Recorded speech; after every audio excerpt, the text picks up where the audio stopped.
How about that statement by John Kyle, and then the retraction? I mean, these Republicans, I don't know how to put it.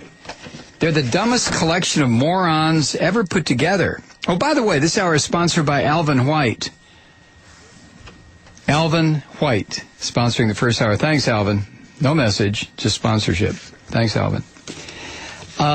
John Kyle is one of the dumbest creatures, I think, in a political party that is chock-a-block with half-wits, morons, even the ones who try to come across as smart and intelligent and witty. I mean, can you imagine Mitch McConnell being funny? Can you imagine this? Who's this? Who's the character who has Paul Ryan?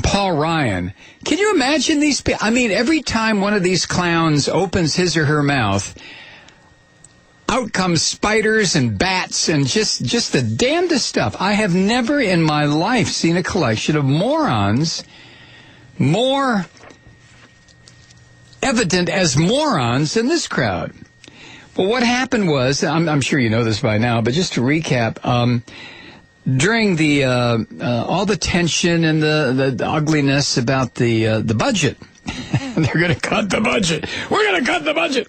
They finally wound up cutting $38 billion, which really aren't cuts at all. Some of it is only on the poor people and people who desperately need help. But that's what Republicans do, so don't be shocked by that.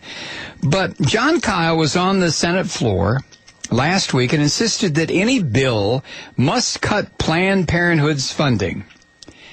I think Planned Parenthood gets, 6 or 7% of their funding from tax dollars. But anyway, in the process of making this half-assed demand on the Senate floor, what a jerk this guy is. But, Arizona, what do you expect? Sorry, if you live in Arizona, move! Anyway, Kyle said the following. Everybody goes to clinics, to doctors, to hospitals, so on. Some people go to Planned Parenthood. But you don't have to go to Planned Parenthood to get your cholesterol or your blood pressure checked. If you want an abortion, you go to Planned Parenthood.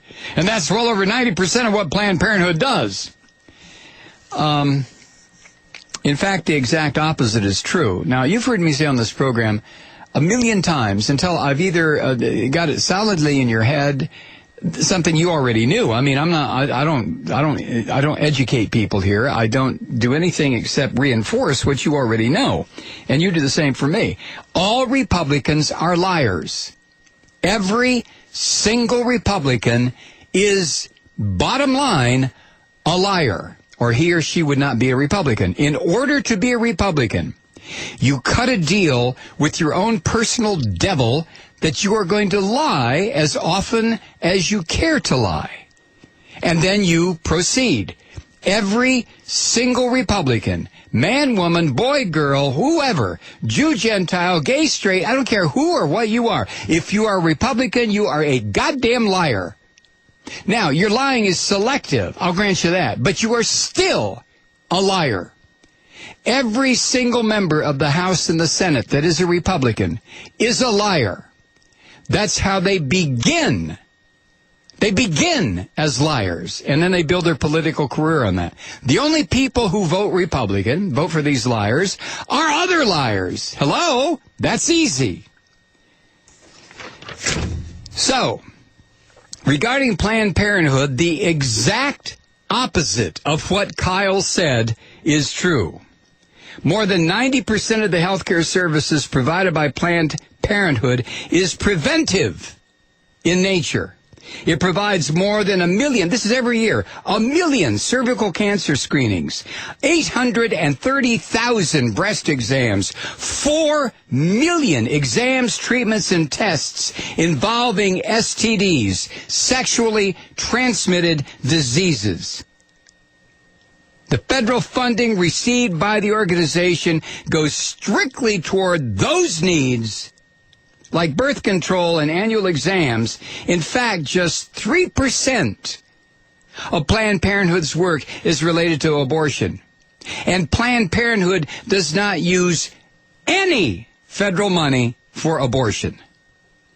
Now, I've also said, and you know this, that Republicans hate women. Women are to, how far can I go? Women are to have sexual congress with, or they're to clean the house, or raise the kids, but they are to shut up and do what they're told. All Republican men hate all Republican women, all women. And not a small percentage of Republican women hate other Republican women. Hate, ignorance, and lies.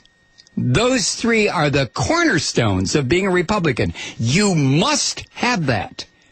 If you don't have an inclination to hate, to lie, what was the third thing? Then you can't be a Republican. You evil bastards. God, I hate them. So anyway, after Kyle makes a statement, his press secretary comes out and says, Senator Kyle's statement was not intended to be factual. Of course not. Nothing they say is intended to be factual. It's intended to stir up the dumbasses that vote for them.